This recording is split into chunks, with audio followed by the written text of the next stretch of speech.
Hey guys, Mike Wade here, Bettendorf, Stanford. We're going to talk a little bit today about the bottom slicer, cluster slicer, coney slicer, whatever you want to call it. We call it a bottom up slicer. Some bakeries got them, some bakeries don't. Some people love them, some people hate them, but they're out there. What we're going to talk about today is how to slide this thing out. The easiest way, they're a pain maintenance wise. You're always working on them. It's really hard to work on them in the machine. So the easiest thing to do is to slide it out. The easiest thing to do is to have a spare slicer, and if you've got an issue with your slicer, need to change spindles on it, need to change blades on it, whatever, you slide this one out, put it on the cart, slide the new one in, repin it, put the belt back on it, and in 30 minutes or so, you're back in business. And then you're going to take the old one in the shop, set it on the workbench, and you can completely rebuild it or replace what's wrong with it in an environment that's conclusive to doing the job right. So you're not looking for tools. You're not, y'all know as well as I do, a busted set screw can cost you half your down day trying to get it out. That's the easiest way. But we're going to show you how to take it out and how to put it back in. I always want to talk about safety. Always follow all the safety instructions that your bakery trains you in, given to you. If we show you anything here that goes against policy that you've been trained to do, then just shut the video off and get back to work. Right now we're going to fade out for a minute. We're going to take some guards off here and we're going to get this thing ready to slide out. That's kind of boring to watch, so we'll go ahead and do that, and then we'll come back in just a minute.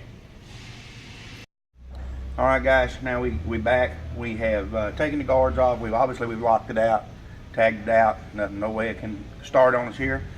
We took the drive belt off, which is just loosen the plate on the motor and take the drive belt off. I just hang it there so she don't get lost. We've lowered our blades down. We put a zip tie here just to make sure that it don't flip up on us. You still got blades here, so we got to be real careful. We've lowered the entire slicer all the way down as far as it'll go.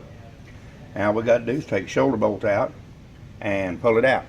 Sugar Lips, y'all seen him on other videos. He's going to come in here and he's going to take his shoulder bolt out, and we're going to slide this slicer out. It's not light, but it's not a real heavy operation. It's always going to be a two-man job. We got Josh here helping us on this, also known as Candace's husband.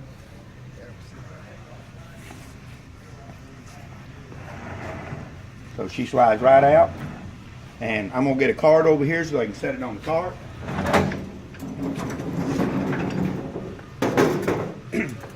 Now, fellas, y'all ready to take this thing into the shop, replace your spindles, replace your blades.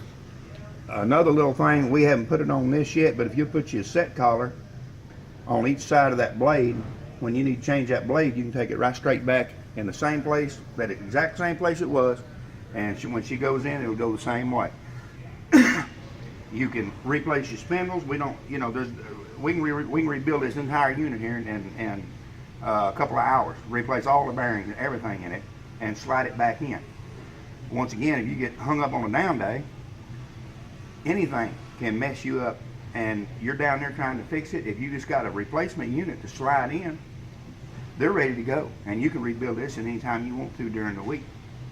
It's a good way to do all your maintenance work on it. We're going to fade out again, and we're going to get come back again in just a second. We're going to get it ready to go back in. So we'll come back in just a second. All right, guys, we got it off the cart. We got to start putting it back in. Now all we got to do is slide it in.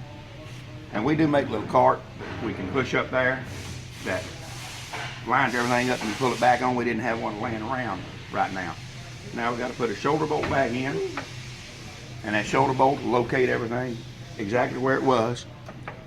And if you had a spare one you was going to put in, and you had your set collars on there and had everything set where it's supposed to be, you wouldn't have to worry about it. You'd raise it up and your blade's going to be in the right spot. All you're going to have to do is set your height. You're going to get that shoulder bolt in there. We're going to go around. We're going to put the belt back on the motor. That only takes a couple of minutes. Just loosen the jack plate and put the belt back on the motor. Cut our zip tie, power up, check it out, make sure everything's ready to go, and that's it.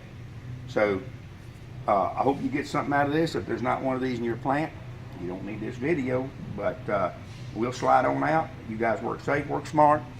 And always walk out with all the things you walked in with. We'll get you another video in hopefully a week, 10 days. Thank you.